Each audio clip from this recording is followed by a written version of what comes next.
नमस्कार दोस्तों। यूक्रेन युद्ध, रूस और यूक्रेन का युद्ध एक बहुत बड़ा डिसास्टर है, लेकिन यह भी बात सच है कि एकदम से ये शुरू नहीं हो गया। उन वार्निंग्स जो रूस दे रहा था, जैसे उनके आपस में डिप्लोमेसी फेल हो रही थी, जो भी उनकी आपस में जिस बात को भी लेके उनका झगड़ा है, रोड़ा है, जब वो बात नहीं बन पा रही थी तो ये साफ दिख रहा था जैसे रूस धीरे धीरे उन बॉर्डर्स पर आ रहा था। तो उस वक्त जब अमेरिका और वेस्टर्न कंट्रीज ने अपने स्टूडेंट्स वहां से निकाले, क्यों नहीं भारत ने वो स्टूडेंट्स अपने उस वक्त वहां से निकाले? क्यों नहीं वार्निंग दी कि यहाँ से निकल जाना चाहिए? क्यों नहीं उन स्टूडेंट्स के लिए जो बाहर लोग जाते हैं, जब वो आपदा में फंस जाते हैं किसी भी अलग दूसरे देश में, भारतीय लोग, तो उसके लिए एक स्पेशल फंड होता है। क्यों नहीं उस फंड का इस्तेमाल करके उन स्टूडेंट्स को बाहर निकाल लिया गया? क्यों नहीं? ये बहुत सवाल है। क्या आपदा में सिर्फ अवसर तलाशने के लिए ही ये देश की सरकार लगी रही?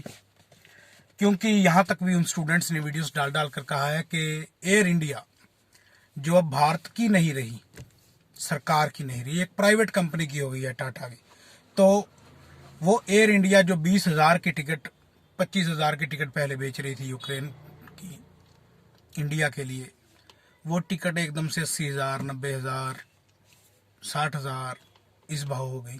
क्यों हो गई? ये आपदा में अवसर क्यों तलाशती रहती है ये सरकार? क्यों ये सरकार वो सारी चीजें जो इस देश ने अपना खून पसीना निचोड़कर, भूखे रहकर, मेहनत से जो ये संपत्ति बनाई है, सरकार उस सारी संपत्ति को बेच दे, और उसी का ये नतीजा है कि एयर इंडिया की टिकट बच्चों को लेनी इतनी मुश्किल हो गई, इतनी महंगी हो गई। पता था जिसने आना है उसने आना ही आना है। फिर वहां पे इतना स्टूडेंट्स है इंडियन, 20-30 हजार। क्यों नहीं ये सरकार ने पहले सोचा कि जब ये सरकार यही नहीं सोच पाई कि उनके बच्चों को कैसे वहां से निकाला जाए, तो ये डिप्लोमेसी दूसरे देशों के साथ कैसे बना सकती है? इन्हें तो यही अकल, यही आइडिया नहीं है कि एक खतरनाक टाइम आने वाला है और साफ दिख रहा था, तो क्यों नहीं इन्होंने अपने स्टूडेंट्स को वहां से निकाल लिया? वो बच्चे, वो भारतीय बच्चे वहां पर रोते रहे, और प्रधानमंत्री जी कहना नहीं चाहिए, हमारे देश के गृह मंत्री जी कहना नहीं चाहिए, बेशर्मों की तरह वोट मांगते रहे उत्तर प्रदेश में। ऐसे ही जब कोरोना आया था तो ये बंगाल में वोट मांग रहे थे। आपदा में अवसर तलाशे जा रहे हैं।